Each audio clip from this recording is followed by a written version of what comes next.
വിശുദ്ധ ലൂക്ക എഴുതിയ സുവിശേഷം അധ്യായം 13. പശ്ചാത്തപിക്കുന്നില്ലെങ്കിൽ നാശം. ഗലീലിയക്കാരായ ഏതാനും പേരുടെ ബലികളിൽ അവരുടെ രക്തം കൂടി പീലാത്തോസ് കലർത്തിയ വിവരം ആ സമയത്ത് അവിടെയുണ്ടായിരുന്ന ചിലർ അവനെ അറിയിച്ചു. അവൻ ചോദിച്ചു, ഇവയെല്ലാം അനുഭവിച്ചതുകൊണ്ട് അവർ മറ്റെല്ലാ ഗലീലിയക്കാരെയും കൂടുതൽ പാപികളായിരുന്നു എന്ന് നിങ്ങൾ കരുതുന്നുവോ? അല്ല എന്ന് ഞാൻ പറയുന്നു. പശ്ചാത്താപിക്കുന്നില്ലെങ്കിൽ നിങ്ങളെല്ലാവരും അതുപോലെ നശിക്കും. അഥവാ സിലോഹായിലെ ഗോപുരം ഇടിഞ്ഞു വീണ് കൊല്ലപ്പെട്ട ആ 18 പേർ അന്ന് ജെറുസലേമിൽ വസിച്ചിരുന്ന എല്ലാവരെയും കുറ്റക്കാരായിരുന്നു എന്ന് നിങ്ങൾ വിചാരിക്കുന്നുവോ? അല്ല എന്ന് ഞാൻ പറയുന്നു. പശ്ചാത്താപിക്കുന്നില്ലെങ്കിൽ നിങ്ങളെല്ലാവരും അതുപോലെ നശിക്കും. ഫലം തരാത്ത അത്തിവൃക്ഷം. അവൻ ഈ ഉപമ പറഞ്ഞു. ഒരുവൻ മുന്തിരിത്തോട്ടത്തിൽ ഒരു അത്തിവൃക്ഷം നട്ടുപിടിപ്പിച്ചു. അതിൽ പഴമുണ്ടോ എന്ന് നോക്കാൻ അവൻ വന്നു. എന്നാൽ ഒന്നും കണ്ടില്ല. അപ്പോൾ അവൻ കൃഷിക്കാരനോട് പറഞ്ഞു, 3 വർഷമായി ഞാൻ ഈ അത്തിവൃക്ഷത്തിൽ നിന്ന് ഫലം അന്വേഷിച്ചു വരുന്നു. ഒന്നും കാണുന്നില്ല. അത് വെട്ടിക്കളയുക. എന്തിന് നിലം പാഴാക്കണം? കൃഷിക്കാരൻ അവനോട് പറഞ്ഞു, യജമാനനെ, ഈ വർഷം കൂടെ അത് നിൽക്കട്ടെ. ഞാൻ അതിൻ്റെ ചുവട് കിളച്ച് വളമിടാം. മേലിൽ അത് ഫലം നൽകിയേക്കാം. ഇല്ലെങ്കിൽ നീ അത് വെട്ടിക്കളഞ്ഞുകൊള്ളുക. കൂനുള്ള സ്ത്രീയെ സുഖപ്പെടുത്തുന്നു. ഒരു സാപത്തിൽ അവൻ ഒരു സിനഗോഗിൽ പഠിപ്പിച്ചുകൊണ്ടിരുന്നു. 18 വർഷമായി ഒരു ആത്മാവ് ബാധിച്ച് രോഗിണിയായി നിവർന്നു നിൽക്കാൻ സാധിക്കാത്ത വിധം കൂനിപ്പോയ ഒരുവൾ അവിടെയുണ്ടായിരുന്നു. യേശു അവളെ കണ്ടപ്പോൾ അടുത്ത് വിളിച്ചു പറഞ്ഞു, സ്ത്രീയെ, നിന്റെ രോഗത്തിൽ നിന്ന് നീ മോചിക്കപ്പെട്ടിരിക്കുന്നു. അവൻ അവളുടെ മേൽ കൈകൾ വച്ചു.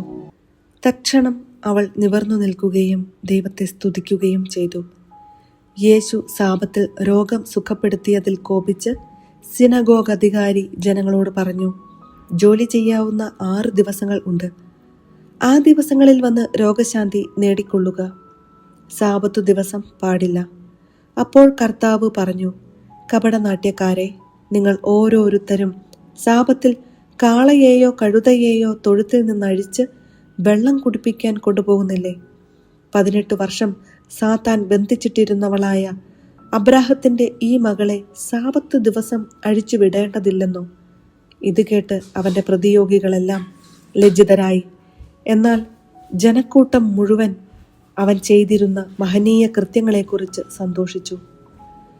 കടുകുമണിയും പുളിമാവും. അവൻ പറഞ്ഞു, ദൈവരാജ്യം എന്തിനോട് സദൃശമാണ്? എന്തിനോട് ഞാൻ അതിനെ ഉപമിക്കും? അത് ഒരുവൻ തൻ്റെ തോട്ടത്തിൽ പാകിയ കടുകുമണിക്ക് സദൃശമാണ്. അത് വളർന്ന് മരമായി. ആകാശത്തിലെ പക്ഷികൾ അതിൻ്റെ ശാഖകളിൽ ചേക്കേറി. അവൻ വീണ്ടും പറഞ്ഞു, ദൈവരാജ്യത്തെ എന്തിനോടാണ് ഞാൻ ഉപമിക്കേണ്ടത്? ഒരു സ്ത്രീ 3 അളവ് മാവിൽ അത് മുഴുവൻ പുളിക്കുവോളം ചേർത്തുവെച്ച പുളിപ്പ് പോലെയാണത്. ഇടുങ്ങിയ വാതിൽ.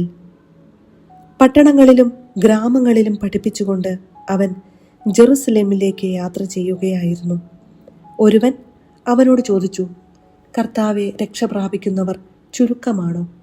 അവൻ അവരോട് പറഞ്ഞു, ഇടുങ്ങിയ വാതിലിലൂടെ പ്രവേശിക്കുവാൻ പരിശ്രമിക്കുവൻ. ഞാൻ നിങ്ങളോട് പറയുന്നു, അനേകം പേർ പ്രവേശിക്കാൻ ശ്രമിക്കും, എന്നാൽ അവർക്ക് സാധിക്കുകയില്ല. വീട്ടുടമസ്ഥൻ എഴുന്നേറ്റ് വാതിൽ അടച്ചു കഴിഞ്ഞാൽ പിന്നെ നിങ്ങൾ പുറത്തുനിന്ന്, കർത്താവെ, ഞങ്ങൾക്ക് തുറന്നു തരണമേ എന്ന് പറഞ്ഞ് വാതിൽക്കൽ മുട്ടാൻ തുടങ്ങും.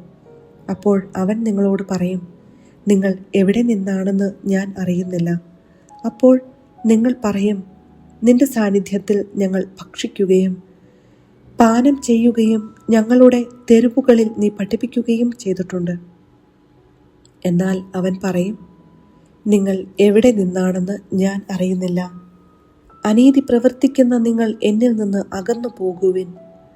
അബ്രാഹവും ഇസഹാക്കും യാക്കോബും സകല പ്രവാചകന്മാരും ദൈവരാജ്യത്തിൽ ഇരിക്കുന്നതായും നിങ്ങൾ പുറംതള്ളപ്പെടുന്നതായും കാണുമ്പോൾ നിങ്ങൾ വിലപിക്കുകയും പല്ലിറുമുകയും ചെയ്യും. കിഴക്കുനിന്നും പടിഞ്ഞാറുനിന്നും വടക്കുനിന്നും തെക്കുനിന്നും ജനങ്ങൾ വന്ന് ദൈവരാജ്യത്തിൽ വിരുന്നിനിരിക്കും. അപ്പോൾ മുൻപന്മാരാകുന്ന പിൻപന്മാരും പിൻപന്മാരാകുന്ന മുൻപന്മാരും ഉണ്ടായിരിക്കും. ജെറുസലേമിനെ കുറിച്ചുള്ള വിലാപം. അപ്പോൾ തന്നെ ചില ഫരിസേയർ വന്ന് അവനോട് പറഞ്ഞു, ഇവിടെ നിന്ന് പോവുക, ഹെരോദേസ് നിന്നെ കൊല്ലാൻ ഒരുങ്ങുന്നു. അവൻ പറഞ്ഞു, നിങ്ങൾ പോയി ആ കുറുക്കനോട് പറയുവിൻ, ഞാൻ ഇന്നും നാളെയും പിശാചുക്കളെ പുറത്താക്കുകയും രോഗശാന്തി നൽകുകയും ചെയ്യും.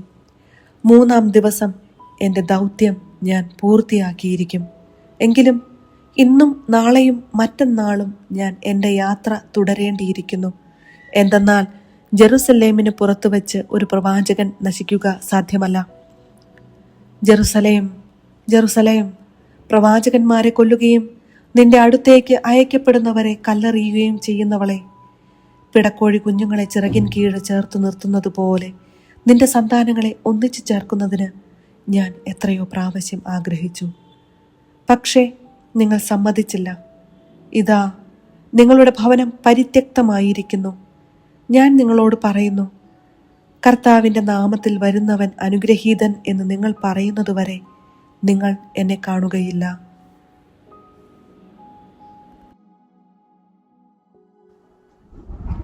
വിശുദ്ധ ലൂക്ക എഴുതിയ സുവിശേഷം അധ്യായം 14.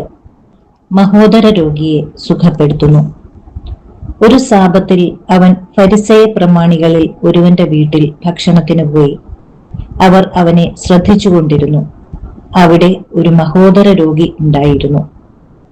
യേശു നിയമജ്ഞരോടും ഫരിസേയരോടുമായി ചോദിച്ചു, സാബത്തിൽ രോഗശാന്തി നൽകുന്നത് അനുവദനീയമോ അല്ലയോ? അവർ നിശബ്ദരായിരുന്നു. യേശു അവനെ അടുത്തു വിളിച്ച് സുഖപ്പെടുത്തി അയച്ചു.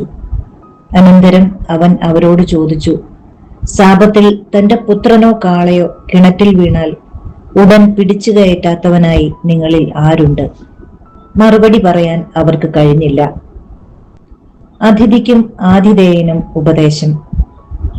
ക്ഷണിക്കപ്പെട്ടവർ പ്രമുഖ സ്ഥാനങ്ങൾ തിരഞ്ഞെടുക്കുന്നത് കണ്ടപ്പോൾ അവൻ അവരോട് ഒരു ഉപമ പറഞ്ഞു. ആരെങ്കിലും നിന്നെ ഒരു കല്യാണ വിരുന്നിന് ക്ഷണിച്ചാൽ പ്രമുഖ സ്ഥാനത്ത് കയറിയിരിക്കരുത്. ഒരുപക്ഷെ നിന്നേക്കാൾ ബഹുമാന്യനായ ഒരാളെ അവൻ ക്ഷണിച്ചിട്ടുണ്ടായിരിക്കും. നിങ്ങളെ രണ്ടുപേരെയും ക്ഷണിച്ചവൻ വന്ന് ഇവന് സ്ഥലം കൊടുക്കുക എന്ന് നിന്നോട് പറയും. അപ്പോൾ നീ ലജ്ജിച്ച് അവസാനത്തെ സ്ഥാനത്ത് പോയി ഇരിക്കും. അതുകൊണ്ട് നീ വിരുന്നിന് ക്ഷണിക്കപ്പെടുമ്പോൾ അവസാനത്തെ സ്ഥാനത്ത് പോയി ഇരിക്കുക.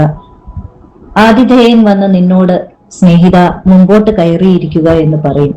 അപ്പോൾ നിന്നോടുകൂടെ ഭക്ഷണത്തിനിരിക്കുന്ന സകലരുടെയും മുമ്പാകെ നിനക്ക് മഹത്വമുണ്ടാകും. തന്നെ തന്നെ ഉയർത്തുന്നവൻ താഴ്ത്തപ്പെടും, തന്നെ തന്നെ താഴ്ത്തുന്നവൻ ഉയർത്തപ്പെടും. തന്നെ ക്ഷണിച്ചവനോടും അവൻ പറഞ്ഞു, നീ ഒരു സദ്യയോ അത്താഴ വിരുന്നോ കൊടുക്കുമ്പോൾ നിന്റെ സ്നേഹിതരെയോ സഹോദരരെയോ ബന്ധുക്കളെയോ ധനികരായ അയൽക്കാരെയോ വിളിക്കരുത്. ഒരുപക്ഷെ അവർ നിന്നെ പകരം ക്ഷണിക്കുകയും അത് നിനക്ക് പ്രതിഫലമാവുകയും ചെയ്യും.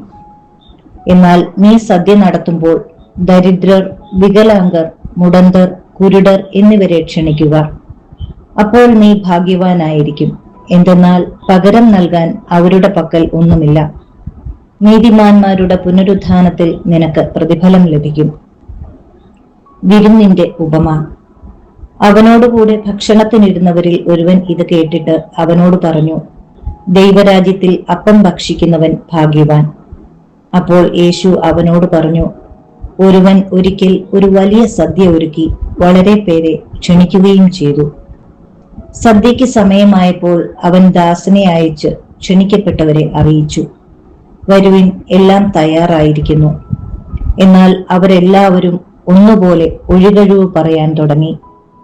ഒന്നാമൻ പറഞ്ഞു, ഞാൻ ഒരു വയൽ വാങ്ങി അത് പോയി കാണേണ്ടിയിരിക്കുന്നു. എന്നെ ഒഴിവാക്കണം എന്ന് ഞാൻ അപേക്ഷിക്കുന്നു. മറ്റൊരുവൻ പറഞ്ഞു, ഞാൻ 5 ജോഡി കാളകളെ വാങ്ങി അവയെ പരീക്ഷിച്ചു നോക്കുവാൻ പോകുന്നു. എനിക്ക് ഒഴിവ് തരണം എന്ന് അപേക്ഷിക്കുന്നു. മൂന്നാമതൊരുവൻ പറഞ്ഞു, എന്റെ വിവാഹം കഴിഞ്ഞതേ ഉള്ളൂ, അതിനാൽ എനിക്ക് വരാൻ നിവൃത്തിയില്ല. ആ ദാസൻ തിരിച്ചുവന്ന് യജമാനനെ വിവരം ധരിപ്പിച്ചു. ഗൃഹനാഥൻ കോപിച്ച് ദാസനോട് പറഞ്ഞു, നീ വേഗം പട്ടണത്തിന്റെ തെരുവുകളിലും ഊടുവഴികളിലും ചെന്ന് ദരിദ്രരെയും വികലാംഗരെയും കുരുടരെയും മുടന്തരെയും ഇവിടെ കൂട്ടിക്കൊണ്ടുവരിക. അനന്തരം ആ ദാസൻ പറഞ്ഞു, യജമാനനെ, നീ കൽപ്പിച്ചതുപോലെ ഞാൻ ചെയ്തു. ഇനിയും സ്ഥലമുണ്ട്. യജമാനൻ ദാസനോട് പറഞ്ഞു, നീ പെരുവഴിയിലും ഇടവഴികളിലും ചെന്ന് എന്റെ വീട് നിറയുവോളം ആളുകൾ അകത്തേക്ക് വരാൻ നിർബന്ധിക്കുക. എന്തെന്നാൽ ക്ഷണിക്കപ്പെട്ടവരിൽ ഒരുവനും എന്റെ വിരുന്ന് ആസ്വദിക്കുകയില്ല എന്ന് ഞാൻ നിങ്ങളോട് പറയുന്നു. ശിഷ്യത്വത്തിന്റെ വില. വലിയ ജനക്കൂട്ടങ്ങൾ അവന്റെ അടുത്ത് വന്നു. അവൻ തിരിഞ്ഞ് അവരോട് പറഞ്ഞു, സ്വന്തം പിതാവിനെയും മാതാവിനെയും ഭാര്യയെയും മക്കളെയും സഹോദരന്മാരെയും സഹോദരിമാരെയും എന്നല്ല, സ്വജീവനെ തന്നെയും വെറുക്കാതെ എന്റെ അടുത്ത് വരുന്ന ആർക്കും എന്റെ ശിഷ്യനായിരിക്കുവാൻ സാധിക്കുകയില്ല.